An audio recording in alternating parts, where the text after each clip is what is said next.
Hay muchos mitos sobre lo que es la adicción. Siempre que hablamos de adicción es la incapacidad de administrar estímulos.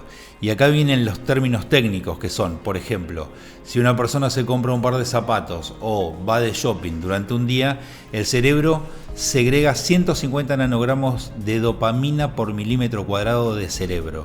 Si ese día la persona tiene sexo, se va a 450 nanogramos de dopamina por milímetro cuadrado de cerebro, pero si consume algún estímulo como drogas o alcohol, se va a 1050 nanogramos de dopamina por milímetro cuadrado de cerebro. Y ahí empieza la incapacidad de poder administrar esos niveles. Y ahí se produce el fenómeno de la tolerancia versus la intolerancia. La intolerancia se produce cuando la dopamina aumenta y el estímulo tiene que ser mayor. Entonces, consumo para vivir y vivo para consumir, que es el proceso dopamínico de la enfermedad de la adicción. Ahora, ¿cómo se aborda un tratamiento para las adicciones? Una persona que viene con un proceso importante, generalmente en nuestra experiencia personal, en nuestra clínica de 12 casas, se producen este fenómeno de que las personas entran con un nivel de deterioro muy alto. Generalmente la adicción no se trata a tiempo, sino que se trata cuando la persona ya está en una curva descendente muy fuerte. Y el primer procedimiento es restablecer los índices biológicos. ¿Qué significan los índices biológicos? Los nutrientes metabólicos, la alimentación, el descanso, la hidratación y sobre todo salir del impacto del estrés que produce esta enfermedad, tanto en el paciente que entra en un tratamiento como en su grupo familiar. En ambos casos, todos están intoxicados, las familias también forman parte del problema y no son parte de la solución. ¿Por qué? Porque la dinámica que existe entre el paciente, en nuestro caso, que tratamos con la enfermedad de la adicción, y el grupo familiar, la dinámica que se produce es de adicción y codependencia. Los codependientes tienen tanta influencia en el problema como el propio consumidor. Entonces trabajamos a un nivel global, trabajamos abordando la familia, abordando las conductas, abordando el consumo y por sobre todas las cosas entrando en un proceso de desintoxicación que tiene este periodo de 100 días, que tiene este periodo trimestral en donde el individuo tiene que poder sacar toda la tierra posible de adentro del cuerpo. Siempre doy la misma imagen, que son como soldaditos adentro del cuerpo sacando tierra, y para eso tenemos que basarnos primero y principal en una dieta, ¿sí?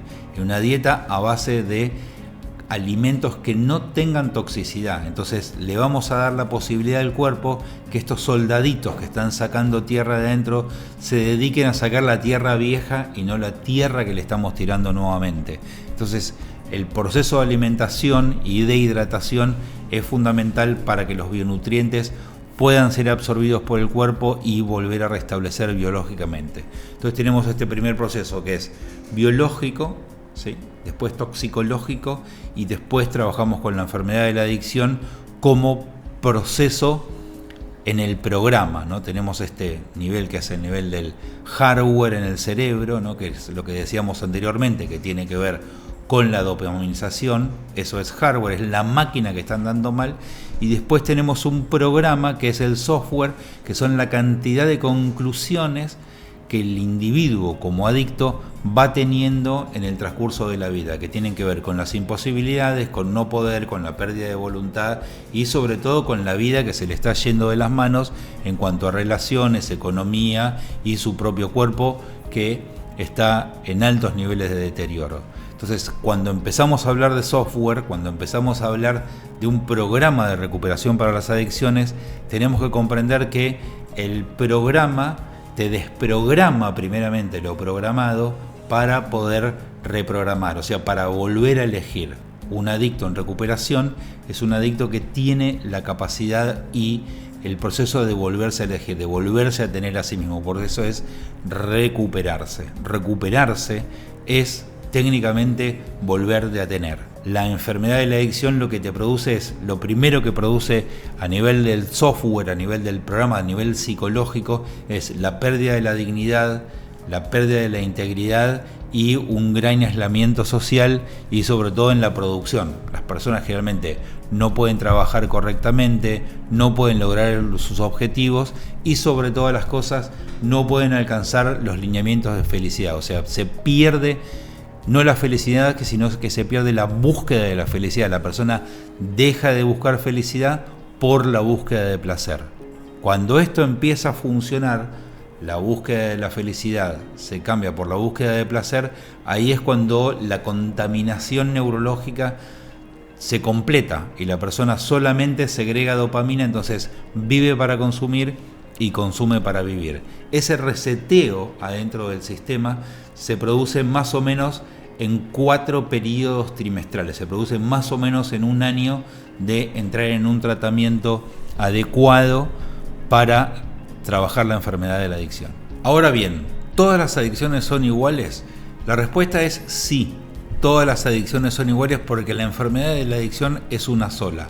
Pero cuando hay una diferenciación entre adicciones tóxicas y adicciones no tóxicas, ahí tenemos desde el punto de vista clínico y desde el punto de vista procedimental en cuanto a cómo abordar un tratamiento. No es lo mismo abordar un tratamiento para un cocainómano, para una persona que consume marihuana o consume alcohol, que serían las adicciones tóxicas. Tenemos que aclarar que las adicciones tóxicas son aquellas adicciones que alteran la percepción de la realidad. Y las adicciones no tóxicas, que es la segunda fila de circunstancias, son aquellas adicciones que no se necesita consumir algo, o sea, ingerir algo específicamente para generar el comportamiento adicto, que son el trastorno de alimentación, donde está la bulimia, la anorexia y la obesidad mórbida, donde está la ludopatía, la adicción a las pantallas y al juego.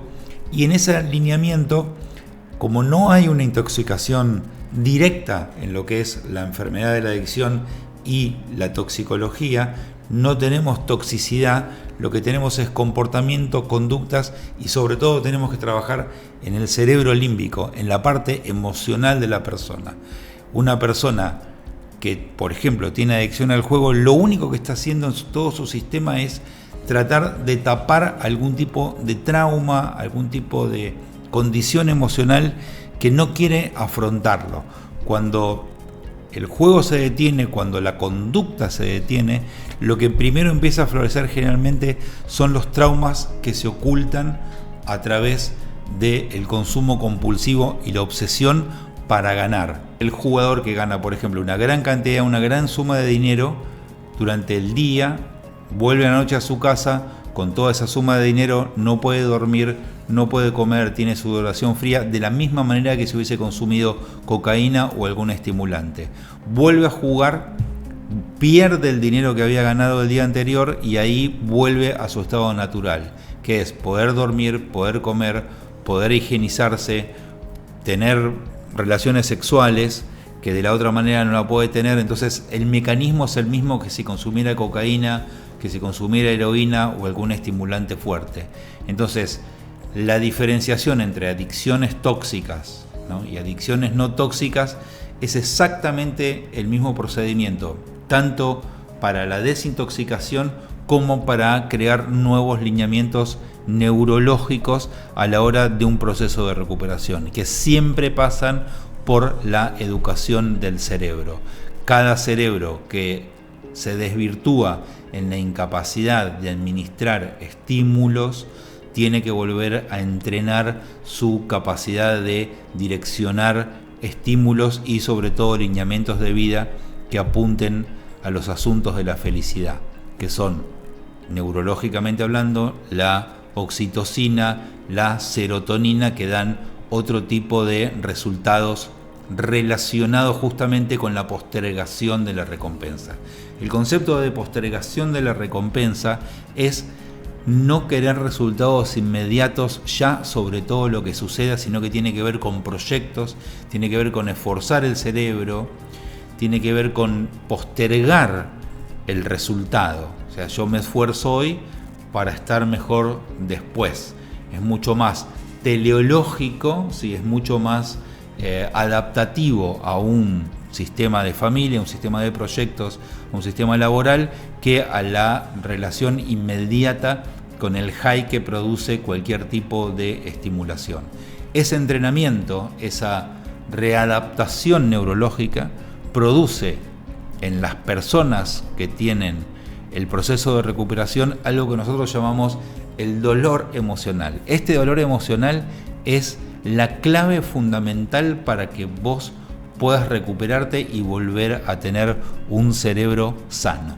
Si llegaste hasta acá, te agradezco por escucharme. Si fue de tu interés, te invito a que te suscribas a mi canal y que me sigas en redes sociales. Y si querés que hable de algún tema en particular, dejalo en los comentarios que lo vamos a considerar. Muchas gracias y nos vemos la próxima.